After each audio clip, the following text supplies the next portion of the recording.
आजकल भागम भाग की जिंदगी है, कहाँ जाना है ये पता नहीं है, लेकिन भाग बहुत तेज रहे हैं। कई बार तो मैं अपने दोस्त से पूछ रहा हूँ, गंतव्य का पता नहीं। बीमारी की जड़ सिर्फ एक है और वो है हमारी अंतर्मन की गहराइयों में छिपा हुआ लोभ। धन का, ऐश्वर्य का, संपत्ति का, रिश्तों का, नातों का, ये सारे लोभ हमको गलत दिशा में ले जा रहे हैं। दवाइयों से किसी को ठीक नहीं किया सकता है। दवाइयाँ सिर्फ पैलिएटिव हैं। कोई भी दवा, कोई भी मशीन आपको ठीक नहीं कर सकती है, क्योंकि बीमारी हम स्वयं पैदा करते हैं। नमस्कार। चेतना का विज्ञान डॉक्टर आमोद सचान की दृष्टि से यह कार्यक्रम आप सभी का एक बार फिर से स्वागत करता है और मैं स्वागत करता हूं डॉक्टर आमोद सचान जी का। Thank you. बहुत बहुत स्वागत है आपका इस प्रोग्राम में। सर, आजकल भागम भाग की जिंदगी है, बहुत तेज भाग रहे हैं हम लोग, मतलब कहाँ जाना है ये पता नहीं है, लेकिन भाग बहुत तेज रहे हैं। कई बार तो मैं अपने दोस्त से पूछ रहा हूँ, गंतव्य का पता नहीं। हाँ, कई बार मैं दोस्त से पूछता हूँ। एक बार मैंने पूछा कि भाई और क्या हाल है? बस यार भागदौड़ जारी है। भाई क्या हाल है? बस यार भागदौड़ जारी है। मतलब जब पूछे तब भागदौड़ जारी है। भाई कभी तो रुक, जा कहाँ रहे हो? जा कहाँ रहे हो भाई? मिलने का समय नहीं है, फोन नहीं कर पा रहे हो, कभी महीनों में मुलाकात नहीं होती है, महीनों में बात नहीं होती, तो कहाँ भाग कहाँ रहे हो? क्या? अरे नहीं यार, बहुत परेशानियां हैं आजकल, ये है वो है। तो भाग रहे हो तो सिर्फ परेशानियों को ढो रहे हो। ये मतलब एक व्यक्ति की कहानी नहीं है सर। ये मैं देखता हूं कि हमारे आसपास जितने भी लोग हैं सब दौड़ रहे हैं, सब दौड़ रहे हैं और सब बीमारियों के साथ दौड़ रहे हैं, सब विकारों के साथ दौड़ रहे हैं, सब ग्रीड के साथ दौड़ रहे हैं, मतलब सिर्फ लोभ के साथ दौड़ रहे हैं। बस बीमारी की जड़ सिर्फ एक है। मैंने बॉटम लाइन आपको सबको बता दी, बीमारी की जड़ सिर्फ एक है, दूसरी है ही नहीं, और वो है हमारी अंतर्मन की गहराइयों में छिपा हुआ लोभ। लोभ धन का, ऐश्वर्य का, संपत्ति का, रिश्तों का, नातों का, ये सारे लोभ हमको गलत दिशा में ले जा रहा है। तो लोभ को यदि हम अनासक्त हो जाएं और लोभी प्रवृत्ति खत्म हो जाए कि अब ईश्वर ने बनाया है, सबके लिए बनाया है, तो सबका उसमें हिस्सा है। तो इसलिए अगर ये लोभ की प्रवृत्ति अरे धीरे धीरे कम ही हो जाए, वही बहुत है। पूरे संसार की दशा देखता हूँ तो वाकई कबीर की तरह मेरा हृदय भी बड़ा द्रवित हो जाता है कि हम सब कुछ जानते बूझते अज्ञानी हैं। मतलब ये बात कितना असहज करने वाली बात है कि सब कुछ जान रहे हैं, सब कुछ देख रहे हैं, उसके बाद भी अज्ञानी हैं। तो थोड़ा सा अपने जाग जाएं तो हम अपना स्वयं का कल्याण कर सकते हैं, अपने लोगों का कल्याण कर सकते हैं और दुनिया जहान का सबका कल्याण कर सकते हैं अगर हम स्वयं। लेकिन सबसे पहले स्वयं अपना कल्याण करना पड़ेगा। अगर हम नहीं अपना कल्याण कर पाएंगे तो कुछ नहीं कर सकते हम। आज भी वही डॉक्टर सतीश गुप्ता हजारों मरीजों का, हार्ट के मरीजों का इलाज कर रहे हैं इसी 3 डायमेंशनल हेल्थ के माध्यम से, और सबको जीवन जीने की कला सिखा रहे हैं। मैं भी उनके साथ काम करते हैं हम लोग। तो इस तरीके से हजारों लोगों को ठीक किया जा चुका है, हजारों लोगों को, और अभी भी ये प्रक्रिया निरंतर चल रही है। और हम भी चाहते हैं कि लखनऊ में भी इस तरीके का एक संस्थान बन जाए जहां हम लोगों को बता सकें दवाइयों से किसी को ठीक नहीं किया सकता है। दवाइयाँ सिर्फ पैलिएटिव हैं। ये 40 साल के अनुभव और के बाद आप कह रहे हैं। ये मैं तो मेडिकल का ही डॉक्टर हूँ। इतने हजारों मरीजों को, लाखों मरीजों का इलाज स्वयं किया है। इतने हजारों बेड्स हमारे पास हैं और ऐसी कोई मशीन नहीं है, साधारण मशीन से लेकर कैंसर ट्रीटमेंट तक की मशीन जो मैंने नहीं लगाई, लेकिन उनको लगाने के बाद भी अल्टीमेट बॉटम लाइन जो है रिजल्ट वो ये है कि कोई भी दवा, कोई भी मशीन आपको ठीक नहीं कर सकती है। क्यों नहीं ठीक कर सकती है? क्योंकि बीमारी हम स्वयं पैदा करते हैं। सारी बीमारी हम स्वयं पैदा करते हैं, इंक्लूडिंग, आपको फिर बता दूं, ये बात बहुत इंपॉर्टेंट है, including bacterial viral infections. Underline कर रहा हूं, bacterial viral infections and cancer. ये सारी की सारी बीमारियां, बाकी सब तो हैं ही, ये सब हम स्वयं पैदा करते हैं अपने थॉट्स एंड इमोशंस के द्वारा। इसमें कोई कंफ्यूजन नहीं है। ये सब पूरी तरीके से वेल डॉक्यूमेंटेड है, वेल स्टडीड है एंड वेल रिप्रेजेंटेड है। इतनी जबरदस्त रिसर्च हो चुकी है ऑल ओवर द वर्ल्ड। लेकिन रिसर्च करने वाले, समझने वाले मुट्ठी भर लोग हैं, इसलिए कोई समझने को तैयार नहीं। जो स्टडी कार्डियोलॉजी की कराई गई थी, डॉक्टर APJ अब्दुल कलाम से कराई थी, वो government of India ministry of health and family welfare नहीं मिलकर कराई थी। कितने लोग जानते हैं, कितने लोग उसका उपयोग कर रहे हैं? गिने चुने लोग हैं। जो व्यक्तिगत तौर से संपर्क होते हैं, उनको लगता है कि नहीं हम बिल्कुल असहाय हो गए हैं, तो आते हैं। तो इतनी आबादी है हमारी हिंदुस्तान की, 140 करोड़ की आबादी है, करीब 30% लोग डायबिटिक हैं, हाइपरटेंसिव हैं, इसमें से कम, और ये पूरा का पूरा इंडियन सब कॉन्टिनेंट जो है ना, diabetes, hypertension, metabolic syndrome and ischemic heart disease का ये एपिडेमिक है यहाँ पर। इतना ज़बरदस्त है, पूरी दुनिया में सबसे ज़्यादा इस इंडियन सब कॉन्टिनेंट में, इंडिया, पाकिस्तान, बांग्लादेश, श्रीलंका, इन सब देशों में, नेपाल, इन सब देशों में यह है। बाउंड्रीज लोगों के दिलों को अलग कर सकती हैं, बीमारियों को अलग नहीं कर सकती हैं। बीमारियों को अलग नहीं कर सकती। कुछ चीज़ें जो हवा और पानी है, बीमारी है, ये एक सब बाउंड्रीज के बियॉन्ड है। तो इंडियन सब कॉन्टिनेंट की जो हमारी लिविंग स्टाइल है, जो भोजन है, जो रहना सहना, ये सब इस तरीके का है कि इसमें हमको इसके लिए प्रचुर मात्रा में हमको सामग्री मिलती है जो हमको बीमार करने के लिए उत्प्रेरित करती है। बढ़िया उत्प्रेरक है, बेहतरीन उत्प्रेरक है। जो खाते हैं वो सब नरकी खाना खाते हैं। कोई खाए डीप फ्राइड भोजन, आप बिरयानी है, कबाब है, ये है, वो है, क्या है? डीप फ्राइड फूड है। ये बेहतरीन कोलेस्ट्रॉल पैदा करता है, बढ़िया एथेरोस्क्लेरोसिस करता है, बढ़िया कोरोनरी डिजीज पैदा करता है, बेहतरीन। खाते हम ही हैं। तो ये समस्या तो हमारी, ये तो खाने पीने की है। जगने सोने की अलग है। एक्सरसाइज, सेडेंटरी काम नहीं, कुछ भी। एयर कंडीशन गाड़ी में बैठ के गए, एयर कंडीशन चैम्बर में बैठ गए, दिन में कोई काम नहीं, शरीर कोई काम नहीं कर रहा, मन खाली काम कर रहा है, वो भी सारा मन विकारी काम कर रहा है। मन भी सही नहीं काम कर रहा है। मन में ही तो विचार पैदा होते हैं, और वो सारे के सारे विकारी विचार, सारे के सारे नेगेटिव थॉट्स हैं। तो इस तरीके से हम उसको भरपूर भोजन देते हैं और खूब बेहतरीन ढंग से बीमार होते हैं।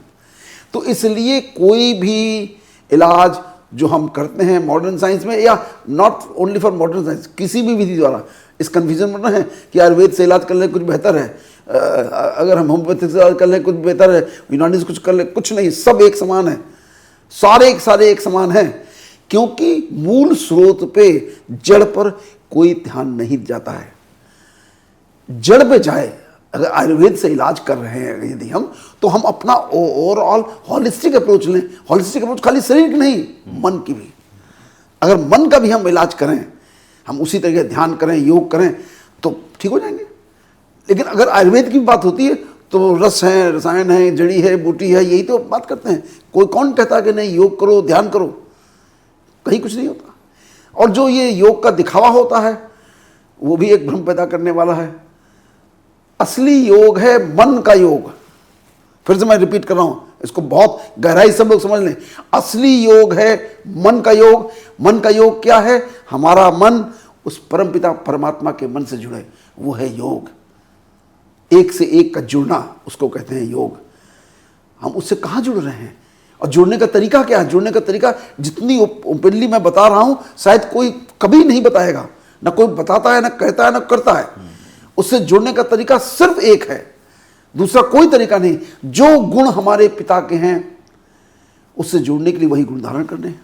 वो प्रेम का सागर है, मुझे अपने हृदय में प्रेम पैदा करना। वो करुणा का सागर है, मुझे अपने करुणा पैदा करनी है। वो दया का सागर है, मुझे भी दया पैदा करनी है।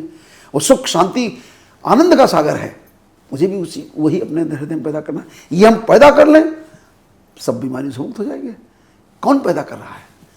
सोच भी नहीं रहा पैदा करना, तो सोच भी नहीं रहा। सिर्फ एक गुण हमारा है, बहुत कायदे का गुण है, वो है लोभ। अंतर्मन की गहराइयों में, बिल्कुल डीप सीटेड अनकॉन्शियस माइंड की गहराई में, तलहटी में बैठा हुआ है लोभ।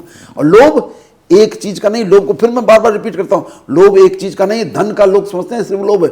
लोभ सारे विकारों का है, सारे के सारे। ईर्ष्या का, द्वेष का, क्रोध का, मोह का, अहंकार का, काम वासना, सारे लोभ हैं और सब गहराई से हैं। हर चीज चाहिए, बस मुझे चाहिए, किसी को नहीं चाहिए। नाम हो, घर हो, संस्थान हो, रुपया हो, पैसा हो, ऐश्वर्य हो, नाम, सब कुछ चाहिए सिर्फ अपने लिए। आखिर में नहीं तो लोग यहां तक पहुंच जाते हैं, नहीं मुझे नोबेल अवार्ड चाहिए, ये भी मुझे ही चाहिए। आप रोज सुनते हैं ना, ये है लोभ, गहराई में बैठा है, कोई जान नहीं पा रहा। उस नोबेल अवार्ड से क्या मिल जाएगा? मान लीजिए आपको नोबेल अवार्ड आपको पहना दिया गया, तो भी आपके मन में जो अशांति है, जो दुख है, जो दर्द है, वो आपका कभी नहीं छूट सकता, वो कभी नहीं जाएगा। इसलिए सबसे अगर नोबेल अवार्ड चाहिए, सब लोग इसको नोट कर लें अच्छी तरीके से, नोबेल अवार्ड अगर चाहिए तो उस नोबेल परम पिता से चाहिए, स्वीडन का नहीं चाहिए।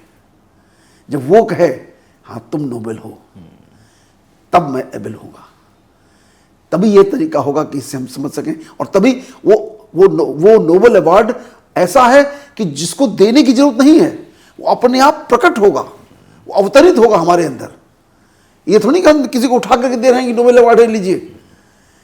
वो जब भाव हमारे अंदर पैदा हो जाएंगे तो हम अपने आप बन जाएंगे वैसे, और जब बन जाएंगे तो हम सबके कल्याणकारी हो जाएंगे, जैसा हमारा प्रभु है। अब आपको नियो नॉर्मल बताता हूँ, सुनोगे तो आश्चर्य हो जाएगा आपको। ऐसी ऐसी चीज़ें सुनता हूँ तो मुझे, और ये बात, ये संस्मरण मुझे आज ही जो डॉक्टर, ट्रीटिंग डॉक्टर हैं, उन्होंने मुझे बताया, और वो अनुभव सुनकर तो मेरे रोंगटे खड़े हो गए, अनइमेजिनेबल। एक सज्जन को हार्ट अटैक हुआ, तो उन सज्जन को जब हार्ट अटैक हुआ तो हम इस प्रक्रिया में सबसे पहले उनकी जो कपिल होता है, जो उनका पार्टनर होता है, उसको जरूर बुलाते हैं। अगर पत्नी बीमार है तो पति को बुलाते हैं, और पति बीमार है तो पत्नी बुलाते हैं, बिकॉज सारी कॉन्फ्लिक्ट की जड़ वहीं होती है। दोनों के थॉट्स में इतनी कॉन्फ्लिक्ट होती है, इतनी कलह होती है, इतना विद्वेष होता है कि उसके कारण से बीमारियां पैदा होती हैं। चाहे कोई हो, चाहे पति करे तो पत्नी को होगी, पत्नी करे तो पति होगी।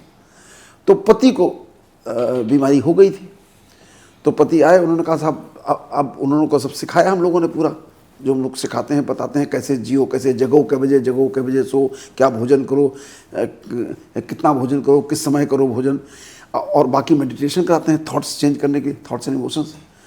और उसको एक हफ्ते में लग गया कि मेरा जीवन तो यही है भाई। अब जो दिन भर में हार्ट पकड़े बैठा हुआ हूँ, रोज़ दर्द हो रहा है, हर चीज़ धीरे धीरे करके एकदम, मैंने मरीजों को देखा क्या दौड़ लगाते हैं, आप इमेजिन नहीं कर सकते। जो मरीज 2 कदम नहीं चल सकता, उस मरीज वो ऐसे दौड़ लगाता है कि जैसे नॉर्मल आदमी जो बिल्कुल, जिसके कभी कोई हार्ट अटैक ना हो, वो नहीं चल पाएगा, यंग बच्चा नहीं चल पाएगा। और इतनी उनके अंदर डिटर्मिनेशन आ जाती है कि सेवा करने का भाव आ जाता है। जब कोई ठीक होता है ना, जब इस तरीके के प्रोसेस से, तो वो एकदम कमिटेड हो जाता है, एकदम डेडिकेट हो जाता है उस ईश्वर के लिए कि बताइए, इसने मुझे बीमार से स्वस्थ बना दिया। अच्छा, मुझे लगता है सर, ईश्वर जब ठीक करता है तो पूरे तरीके से ठीक पूरा, करता है, और क्या, वो तो होलिस्टिक, वही असली होलिस्टिक तो अप्रोच वैसी ही है। तो वो ठीक हो गए। जब वो ठीक हो गए तो अब उनको ये बता दिया गया कि साहब जो है कि आप इस तरह से रहिए, ये भोजन करिए, ऐसे करिए, आप दिनचर्या तो आपको समझ में आएगी जो मैं बता रहा हूँ। अब उनकी पत्नी परेशान, ये कौन सा तरीका है, ये कोई जीवन है? अच्छी खासी दवाई खा रहे थे, अच्छी खासी दवाई खा रहे थे, मैं सारे विकारों में थी, सब तरीके के विकार थे, घर में आनंद था, रोज पार्टी हो रही थी, रोज सारा वो जो कुछ हो सकता था वो आप इमेजिन कर सकते हैं क्या हो रहा था। तो उन्होंने डॉक्टर गुप्ता को फोन किया। आप सोचिए, आप किसी की हिम्मत की दाद दीजिएगा। आप कभी, जब मैंने सुना तो मेरे रोंगटे खड़े हो गए। मैंने कहा ये क्या, हे प्रभु, ये क्या हो रहा है। उसने फोन किया कि डॉक्टर गुप्ता, मेरे पति को वापस कर दीजिए, मुझे इलाज नहीं कराना है। ये क्या कर दिया आपने इनको, क्या से क्या बना दिया, क्या हो गए हैं, ये तो बिल्कुल बेकार, किसी मतलब के नहीं है। अब तो दिन भर योग करते हैं, हमसे बात तक नहीं करते, और तो बात छोड़िए, हमारे पति वापस कर दीजिए, हमें नहीं कराना इलाज। तो उनका, भाई मैं क्या करूं भाई, तुम अपने पति से पूछो। तो पहले उसने टेलीफोन किया, फिर उससे भी नहीं, उसका जब मन भरा नहीं हुआ तो उसने चिट्ठी लिखी कि डॉक्टर साहब इलाज हम कर लिए, अब हमें इलाज नहीं कराना इलाज। तो कहा मैं थोड़ी कुछ कर रहा हूँ, ले जाओ अपने पति को, अपने पति को ले जाओ। पति से उसने कहा, कहने लगे ये जो है अगर वो वही जीवन जिएगा तो मर जाएगा, भोग विलास में, और वैसे हाँ, जो तो उसने उन्होंने कहा भाई अब जब वापस कर दो, क्या मुझे कोई दिक्कत नहीं है, लेकिन जो स्थिति है इस स्थिति में ऐसे तो ये बहुत दिनों तक जिएगा, अच्छा खुशहाल रहेगा, लेकिन उसमें तो मृत्यु की बिल्कुल गारंटी है। तो उस स्त्री ने जो कहा आप इमेजिन नहीं कर सकते हैं। उस स्त्री ने कहा इससे अच्छा तो मर जाएं। लेकिन मुझे वो जो सुख और जो चीजें हैं वो चाहिए। क्या फायदा, ऐसे जीवन से जीने से क्या फायदा। अवस्था क्या रही होगी सर उन दोनों अवस्था, पति की उम्र थी 50 साल और पत्नी की अवस्था थी 40 साल। उसके बाद अभी कहानी पूरी खत्म नहीं हुई, इसलिए मैं बता रहा हूं कि सारे दर्शक सब लोग समझ लें कि जीवन में चल क्या रहा है। तो उसने अपने पति से कहा कि देखो ऐसा है, ये इलाज बंद करो, इस इलाज से कोई फायदा नहीं, ये तो पूरा घर ही अस्त व्यस्त हो गया है।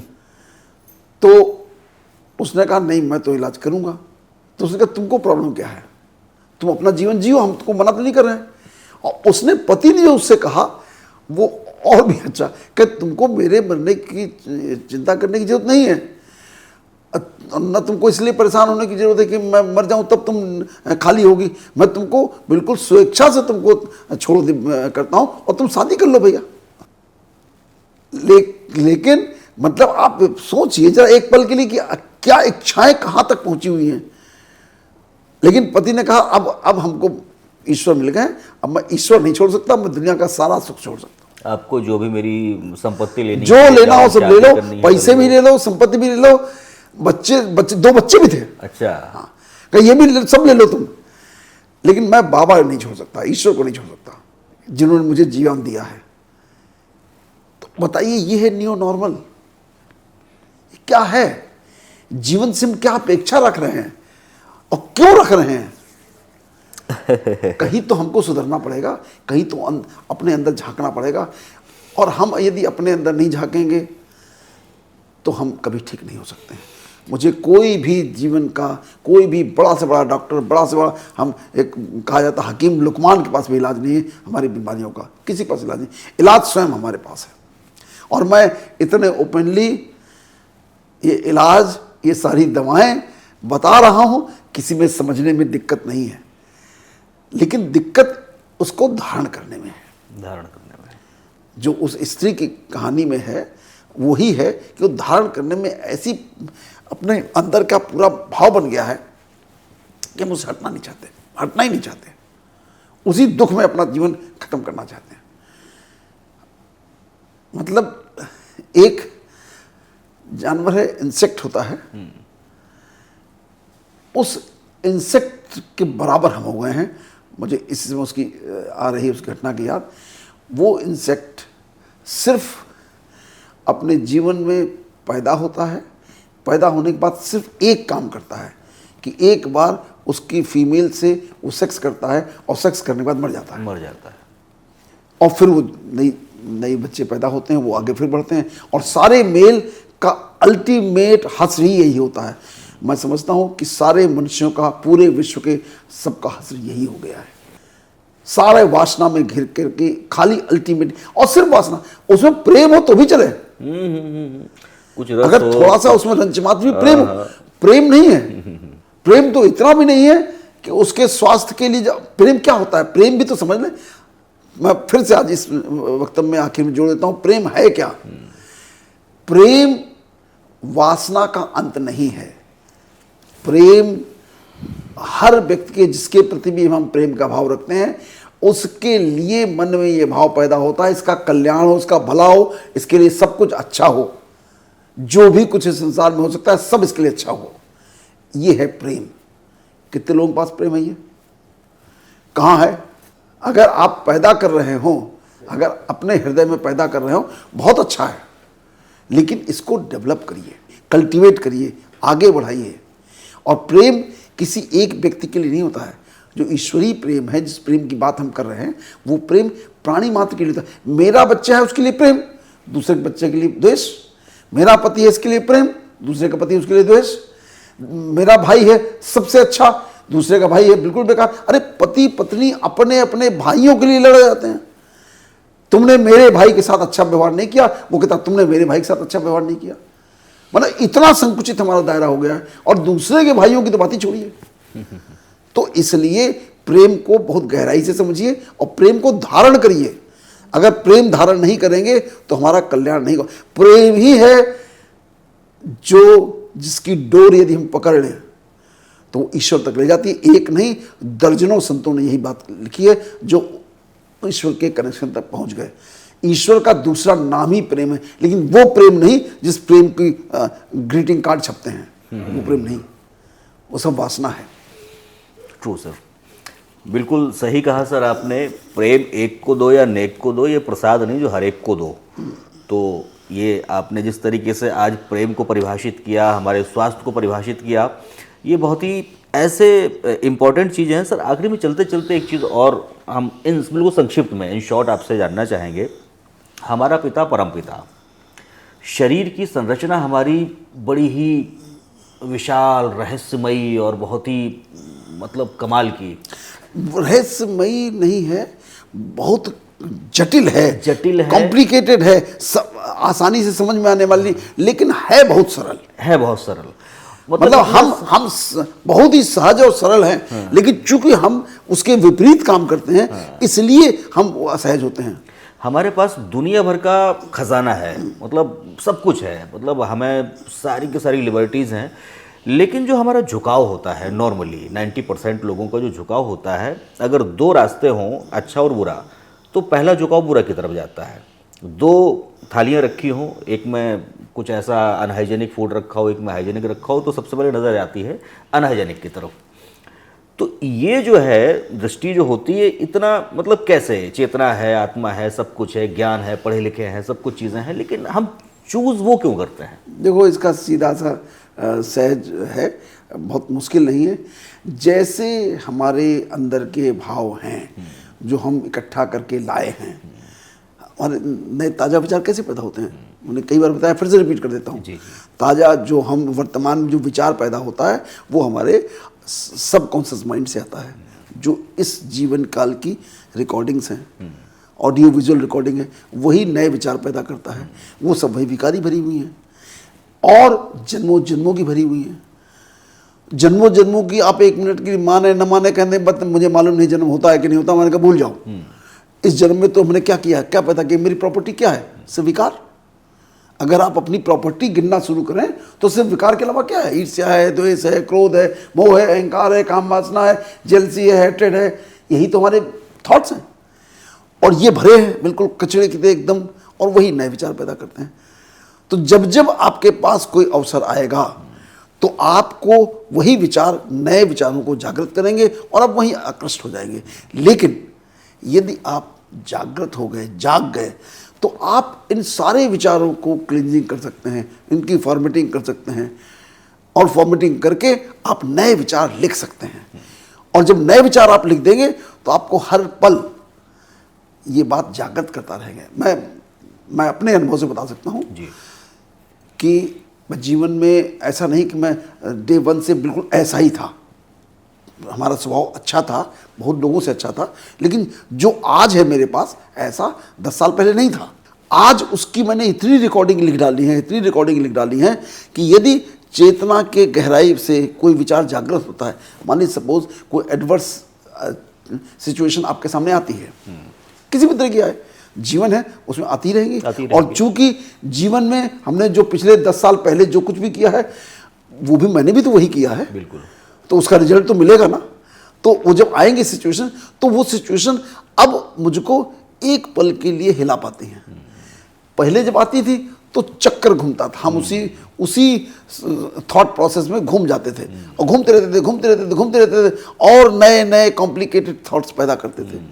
किसी ने मेरे साथ बुरा बर्ताव किया, अब उसके लिए बुरा बर्ताव करना है, उसके लिए कैसे उसको दंड देना है, कैसे उसका बुरा रिवेंज लेना है, कैसे उसके लिए करनी, वो आप चालू हो जाएंगे। FIR लिखवानी है कि उसके लिए मुकदमा कायम करना है, मुकदमा कैसे चलाना है, क्या करना है, सारा कुछ आप कॉम्प्लिकेट।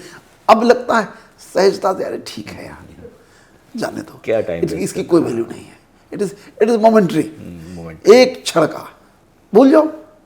तो जो मैं हूं वो किसी को दिखाई दे या न दे, कोई फर्क नहीं पड़ता, मुझको दिखाई देता, मुझे दिखाई दे रहा है, I am happy, that's it.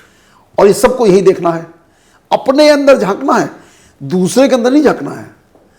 और आज हम स्वदर्शन चक्रधारी नहीं रह गए हैं, हम परदर्शन चक्रधारी। मतलब हम दूसरे को ही 24 घंटे देते हैं, अपनी तरफ तो झांकते नहीं है। भगवान कृष्ण ने गीता में सुदर्शन चलाया है, स्वदर्शन चक्र नहीं है, वो स्वदर्शन चक्र है। आप अपना दर्शन करिए और अपने दर्शन करिए और अपने विकारों से मुक्त होइए। यह है सुदर्शन चक्र। कुछ ऐसा चक्र नहीं था कि जिसे चला कर दूसरे का वध करना था। और हम अपना सुदर्शन चक्र यदि चला लेते हैं, सुदर्शन चक्र का मतलब क्या हुआ कि अपने विकारों से हम मुक्त हो गए। हम अपने विकारों से मुक्त हो गए तो हम वही हो गए। उस चक्र से आप पूरे संसार को विजय कर सकते हैं। ये सांकेतिक भाषा है, आत्म साक्षात्कार। तो आत्म साक्षात्कार आपने कर लिया, आप जान गए, अपनी शक्ति जान गए, अपने गुण जान गए, और आप सब पूरा संसार जगह आपने जीत लिया।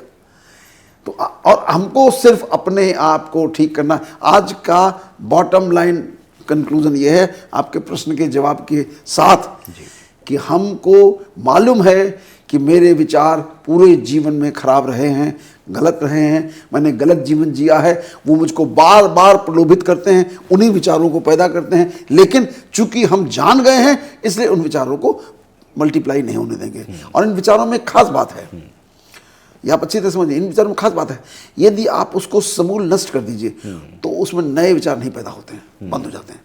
आप आया कोई विचार, आपके पुराने संस्कारों ने आपको एक नई खाद बीज दिया, एक नया विचार पैदा हुआ। यदि आपने उसको खाद बीज पानी सब कुछ दिया तो वो चक्र चलने लगता है थॉट प्रोसेस का, और वो आपको परेशान करता रहता है जीवन में, और नए नए विकार पैदा करता रहता है। लेकिन आपने जड़ में ही उसको समूल नष्ट कर दिया। यही ध्यान की गहराइयों में सारे ऋषि मुनि करते हैं, जड़ से खत्म कर देते हैं कि अब तुम कुछ भी करो, मुझसे क्या लेना देना, मैं तुमको अंदर जाने ही नहीं दूंगा। मैं तुमको अंदर नहीं जाने दूंगा तो तुम मेरा कुछ बिगाड़ नहीं सकते हो। True sir. आज के टाइम पे ऐसा कोई भी परिवार, कोई भी समाज या कोई भी घर ऐसा नहीं है जहाँ पर बीमारियाँ ना हो, जहाँ पर चुनौतियाँ ना हो। जहाँ पर चुनौतियाँ हैं, जहाँ पर बीमारियाँ हैं, वहाँ पर एक किसी सद्गुरु का होना बहुत ज़रूरी है, जो हमें सिखाए कि कैसे हमें चुनौतियों से पार जाना है, कैसे बीमारियों से बचाव करना है। आज के टाइम पर हम देखते हैं कि अस्पतालों में जो बीमार का तीमारदार होता है, वो बीमार की हालत को लुक आफ्टर करने में ही उसके हाथ कांपने लगते हैं। उसको जानकारी नहीं होती है कि एक अस्पताल के प्रेमाइस के भीतर ही हम कहाँ पर कौन सी चीज़ कहाँ पर मिलेगी, जांच कहाँ पर होगी, कहाँ पर हम उठेंगे बैठेंगे, कैसे ओपीडी में जाएंगे। जब इतनी छोटी सी जानकारी में हम घबरा जाते हैं तो ये जो हम बातें कर रहे हैं ये उससे थोड़ा सा आगे बढ़ के हैं। लेकिन ये बातें हर उस व्यक्ति के लिए हैं जो व्यक्ति बीमारी से बचना चाहता है, जो व्यक्ति आत्म साक्षात्कार करना चाहता है। उस हर व्यक्ति को चेतना का विज्ञान डॉक्टर आमोस आचान की दृष्टि से ये प्रोग्राम अवश्य देखना चाहिए। इसके साथ ही मैं दर्शकों आप लोगों को ये भी बता दूं कि हम समय समय पर पुस्तकों का भी रिलीज़ कर रहे हैं, जिसमें डॉक्टर साहब के द्वारा कहे गए सिद्धांत, उनकी बातें आपके साथ होंगी। आप जब चाहें उनको ई बुक के माध्यम से या हार्ड कॉपी के माध्यम से पढ़ सकते हैं। हमारी अभी किताब रिलीज़ होने जा रही है, चेतना का विज्ञान प्रोफेसर आमोस आचान की दृष्टि से। जल्द ही ये ऑनलाइन प्लेटफॉर्म पर भी अवेलेबल होगी। उस किताब पर एक बारकोड उपलब्ध होगा। उस बारकोड को स्कैन करके आप यूट्यूब, फेसबुक और हमारे इंस्टाग्राम के ऐप पर जाकर तमाम जानकारियों को वहाँ से भी प्राप्त कर सकते हैं। तो हम आपके पास आ रहे हैं, चारों तरफ से आपको घेरने की कोशिश कर रहे हैं। हम आपको बचने नहीं देंगे। अगर आप में जरा सा भी साहस है, जरा सा भी आप में जिज्ञासा है तो हम आपके साथ हैं। डॉक्टर साहब के सिद्धांत आपके साथ हैं और हमारी ये कोशिश है। हमारी इस कोशिश में हम उम्मीद करते हैं कि आपका सहयोग ज़रूर मिलेगा। डॉक्टर साहब, इतने महत्वपूर्ण बातों को आपने हमारे और हमारे दर्शकों के लिए, आप लगातार ही एक ज्ञान की गंगा और सिद्धांतों का एक जो पूरा आप जो हमारा चलायमान है चक्र, स्वदर्शन चक्र जिसको हम कह सकते हैं, वो बहुत ही मतलब अनुकरणीय है। हम इसको लगातार कंटिन्यू रखेंगे। आज सर यहाँ पर हम यहीं पर अपनी बात को ख़त्म करेंगे। अगले एपिसोड में आपसे फिर मुलाकात होगी। तब तक के लिए नमस्कार सर। नमस्कार, थैंक यू।